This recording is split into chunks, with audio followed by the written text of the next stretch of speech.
Hello दोस्तों, नमस्कार। आपका हमारे यूट्यूब चैनल बेसिक बोर्ड पर स्वागत है। जैसा कि हम लोग पिछले वीडियो में संघवाद का शार्ट रिवीजन किया था और अच्छे से उसका अध्ययन किया था, इस वीडियो में हम उसका क्वेश्चन आंसर वाला पार्ट देखेंगे। चलिए तो उसको हम लोग देखते हैं। क्वेश्चन आंसर हमारा बहुविकल्पी प्रश्नों के साथ शुरू करते हैं। पहला प्रश्न है कि भारत सरकार के विभिन्न स्तरों के बीच सत्ता का ऊर्ध्वाधर विभाजन किसमें सत्ता साझा करने के प्रमुख रूपों में से एक है? तो आधुनिक लोकतंत्र। ठीक। अदालतों को संविधान में विभिन्न स्तर के सरकारों के अधिकारों की व्याख्या करने का अधिकार होता है। कौन विवादों को सुलझाने के लिए महत्वपूर्ण भूमिका निभाता है? तो सबसे बड़ा कौन हमारा है? सर्वोच्च न्यायालय, जिसे हम सुप्रीम कोर्ट कहते हैं। संघात्मक शासन प्रणाली के अधिकारों का विभाजन होता है। कैसे होता है? केंद्र और राज्य इकाइयों के मध्य। भारत के संघीय शासन व्यवस्था में तीसरे स्तर के शासन को जोड़ा गया। इसे क्या कहते हैं? पंचायत या नगर पालिका या स्थानीय सरकार। ठीक, पंचायत या नगर पालिका कहते हैं इसको हम। वर्तमान समय में भारतीय संघ में कितने केंद्र शासित प्रदेश हैं? तो कितने हैं? 8। 9 दिया है, केंद्र शासित प्रदेश 8 हैं अभी फिलहाल में। संविधान की 8वीं अनुसूची में कितनी भाषाओं की मान्यता दी गई है? तो 22 भाषाओं को।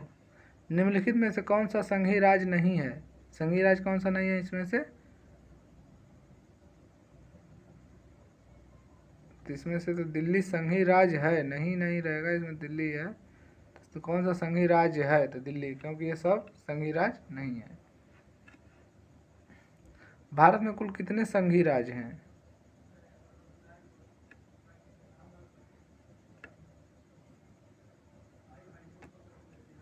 इनमें कौन सा संघीय राज्य नहीं, मतलब मूल रूप से राज्य कौन से? दिल्ली संघीय राज्य नहीं है, केंद्र शासित राज्य है। निम्नलिखित में से कौन सा संघीय राज्य नहीं है? तो दिल्ली केंद्र शासित राज्य हमारा है। ठीक है। अगला है, भारत में कुल कितने संघीय राज्य हैं? तो कुल कितने संघीय राज्य हैं फिलहाल में? 28।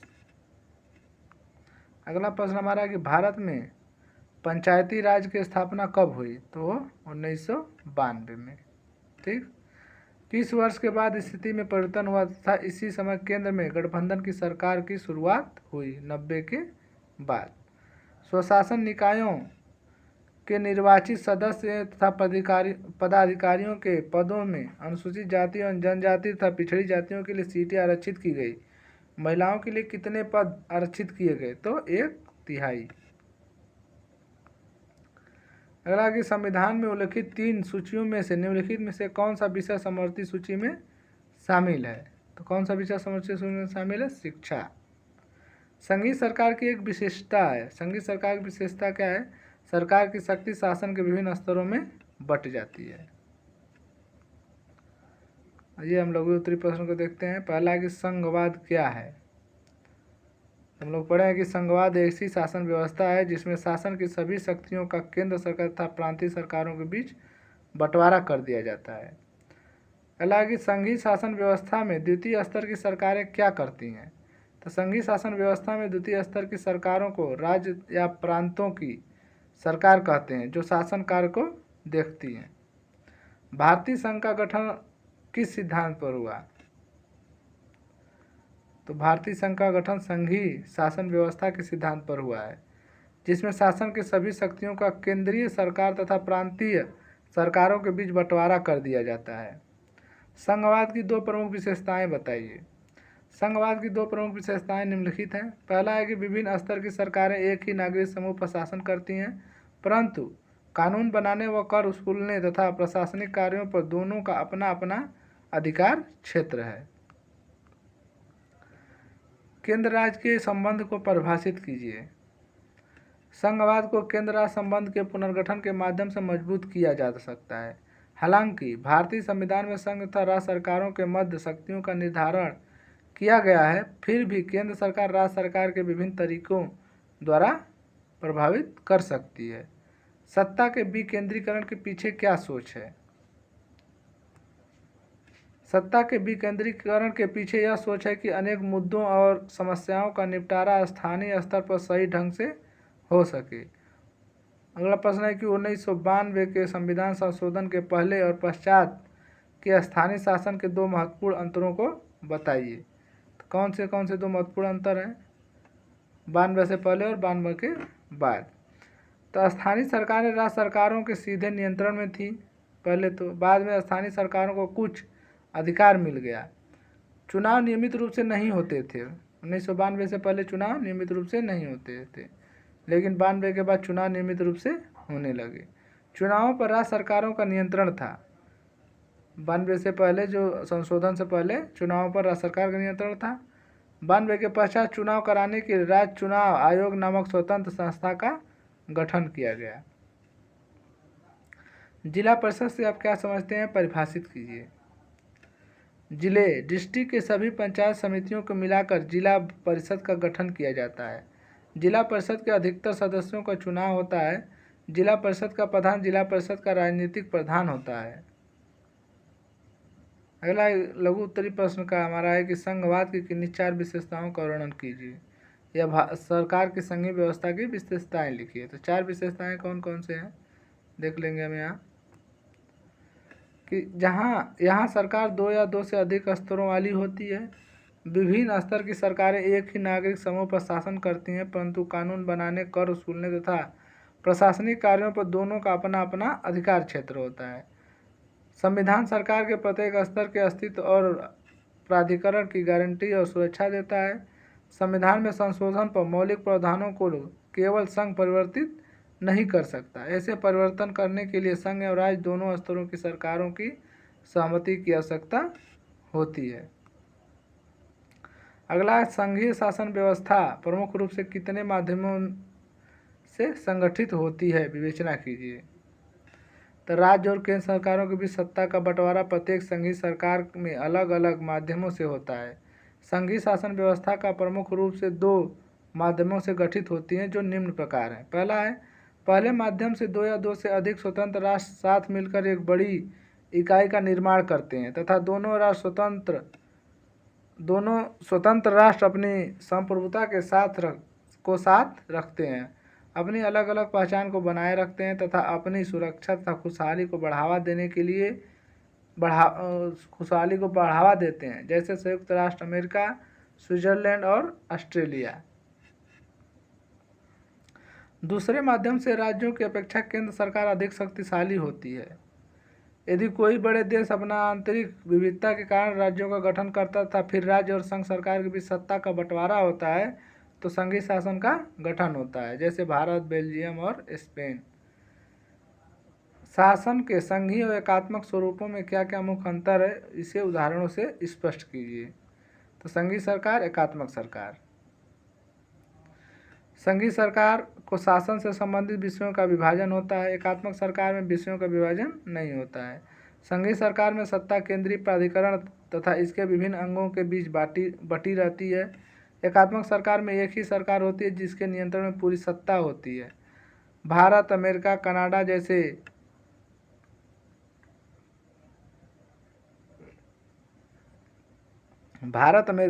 जैसे देशों में शासन की संघीय व्यवस्था को अपनाया गया है। विश्व में इंग्लैंड, इटली, जापान आदि देशों ने एकात्मक सरकार की व्यवस्था को अपनाया है। संघीय सरकार में स्थानीय स्तर के शासन के पास भी सत्ता तथा स्वतंत्रता होता है। एकात्मक सरकार में स्थानीय स्तर पर न तो सत्ता होती है और न ही आज़ादी। अगला है कि भारत में संघीय व्यवस्था में बेल्जियम से मिलती जुलती एक विशेषता है, उसको अलग एक विशेषता बताइए। उससे अलग एक विशेषता बताइए। तो भारत तथा बेल्जियम के बीच मिलती जुलती विशेषता, भारत और बेल्जियम दोनों में समानता के अनुसार अर्थात सबको साथ लेकर चलने वाली नीति के अनुसार शासन किया जाता है। दूसरा है कि भारत तथा बेल्जियम के बीच संघवाद की अलग विशेषता है। बेल्जियम की शासन व्यवस्था में 3 प्रकार की सरकारें पाई जाती है, केंद्र सरकार, राज्य सरकार तथा सामुदायिक सरकार, धार्मिक और भाषाई समूह के आधार पर। परंतु भारत में केवल 2 प्रकार की सत्ता होती है। पहली प्रकार की सरकार केंद्र सरकार तथा दूसरी प्रकार की सरकार राज्य सरकार होती है। भारत में बेल्जियम की तरह तीसरे प्रकार का सामुदायिक सरकार तो नहीं है, किंतु तीसरे स्तर की शासन व्यवस्था पंचायत या नगर पालिका को अवश्य जोड़ा गया है, जिसे स्थानीय शासन कहते हैं, जो स्थानीय मामलों की देखरेख करती है। जिला परिषद और नगर निगम का संक्षिप्त टिप्पणी कीजिए। जिला परिषद के बारे में हम लोग पढ़े हैं 2-3 बार कि जिले के सभी पंचायत समितियों को मिलाकर जिला परिषद का गठन किया जाता है। जिला परिषद के अधिकतर सदस्यों का चुनाव होता है। जिला परिषद में उस जिले से चुने गए लोकसभा और विधानसभा के सांसद और विधायक तथा जिला स्तर के संस्थाओं के कुछ अधिकारी भी सदस्य होते हैं। जिला परिषद का प्रधान जिला परिषद का राजनीतिक प्रधान होता है। शहरों में स्थानीय स्वशासन को नगर पालिका कहते हैं। इसी प्रकार बड़े शहरों में नगर निगम होता है। नगर पालिका और नगर निगम दोनों स्तरों में कामकाज जनता द्वारा चुने गए प्रतिनिधि करते हैं। नगर पालिका प्रमुख नगर पालिका के राजनीतिक प्रधान होते हैं। नगर निगम में चुने गए प्रतिनिधि को मेयर कहते हैं। भारत में नगर पालिका और ग्राम पंचायतों के लिए करीब 36 लाख लोगों का चुनाव होता है। अगला कि सत्ता के विकेंद्रीकरण में स्थानीय शासन की विशेषताओं का वर्णन कीजिए अथवा विकेंद्रीकरण क्या है, इसके लिए भारतीय संविधान में क्या व्यवस्था की गई है, किन्हीं 4 का उल्लेख कीजिए। वास्तविक विकेंद्रीकरण की दिशा में एक बड़ा कदम वर्ष 1993 का संवैधानिक संशोधन अधिनियम है। शासन व्यवस्था के इस तीसरे स्तर को और अधिक शक्तिशाली व स्वशासी बनाने का कार्य किया गया। स्थानीय स्वशासी निकायों के चुनाव नियमित रूप से कराना संवैधानिक बाध्यता है। क्या विशेषताएं इसका है? प्रमुख रूप से पहला है कि अनुसूचित जाति, जनजाति तथा पिछड़ी जातियों के लिए स्थानीय शासन में भागीदारी तथा सीटें आरक्षित की गई। दूसरा है कम से कम 1/3 पद महिलाओं के लिए आरक्षित है। प्रत्येक राज्य में पंचायत और नगर पालिका चुनाव कराने के लिए राज्य चुनाव आयोग नामक स्वतंत्र संस्था का गठन किया गया। राज्य सरकारों को अपने राजस्व और अधिकारों का कुछ हिस्सा इन स्थानीय स्वशासी निकायों को देना पड़ता है। अगला हमारा दीर्घ उत्तरी प्रश्न टाइप का है क्वेश्चन। पहला है कि भारत एक संघीय देश है, उदाहरण सहित स्पष्ट कीजिए। फिर वही आया प्रश्न घूम फिर के। अथवा भारत में संघीय व्यवस्था कैसी है, इसके 4 लक्षण बताइए। देखिए इसका उत्तर हम देंगे कि संघवाद संवैधानिक राज संचालन की उस प्रवृत्ति का प्रारूप है जिसके अंतर्गत विभिन्न राज्य एवं संविदा द्वारा एक संघ की स्थापना करते हैं। इस संविदा के अनुसार एक संघीय सरकार एवं अनेक राज्य सरकारें संघ की विभिन्न इकाइयां हो सकती हैं। इस संघीय देशों की निम्नलिखित विशेषताएं हैं। पहला है सत्ता का बंटवारा। संविधान स्पष्ट रूप से शक्तियों को 3 स्तर पर बांटती है: केंद्र या संघ सूची, राज्य सूची तथा समष्टि सूची। संघ सूची के अंतर्गत प्रतिरक्षा, डिफेंस, विदेश मामले, फॉरेन अफेयर, बैंकिंग, संचार तथा मुद्रा जैसे राष्ट्रीय महत्व के विषय आते हैं। संघ सूची के विषयों पर कानून बनाने का अधिकार केवल केंद्र सरकार को होता है। राज्य सूची में पुलिस, व्यापार, कृषि इत्यादि जैसे विषय आते हैं। राज्य सूची के विषयों का कानून बनाने का अधिकार केवल राज्य सरकारों में को होता है। समवर्ती सूची, इस सूची में शिक्षा, वन, मजदूर संघ इत्यादि विषय आते हैं। इस पर कानून बनाने का अधिकार केंद्र व राज्य दोनों सरकारों को है। शासन की 3 स्तरीय व्यवस्था संघीय व्यवस्थाओं के अंतर्गत अलग अलग स्तर की सरकारें एक ही स्तर की नागरिकों पर शासन करती हैं। इस प्रकार शासन के 3 स्वरूप होते हैं: केंद्र सरकार, राज्य सरकार एवं स्थानीय सरकार। असमान अधिकारों का वितरण, सभी प्रशासनिक इकाइयों को असमान अधिकार प्राप्त नहीं होता है। सभी इकाइयों को समान अधिकार प्राप्त नहीं होता है। संघीय व्यवस्था में सबको साथ लेकर चलना होता है, परंतु सभी इकाइयों को बराबर का अधिकार नहीं होता है। सरकार की दोनों स्तरों की सहमति। संघीय शासन व्यवस्था में संविधान के मौलिक प्रावधानों को कोई एक स्तर की सरकार अकेले नहीं बदल सकती। यह व्यवस्था भारत में भी है। यहाँ भी संसद अकेले व्यवस्था में बदलाव नहीं कर सकती है। क्षेत्र अधिकार, संघीय व्यवस्था में संवैधानिक प्रावधानों और कानूनों के क्रियान्वयन की देखरेख में नगरपालिका महत्वपूर्ण भूमिका निभाती है। केंद्र और राज्य के बीच शक्तियों के बंटवारे के संबंध में कोई विवाद होने पर फैसला उच्च न्यायालय तथा सर्वोच्च न्यायालय में ही होता है। अगला क्वेश्चन है कि सरकार पंचायती राज संस्थाओं पर कैसे नियंत्रण रखती है। तो सरकार पंचायती राज संस्थाओं पर नियंत्रण रखती है, उन्हें आदेश भी देती है। राज्य सरकार निम्नलिखित ढंग से पंचायती राज की संस्थाओं पर नियंत्रण रखती है।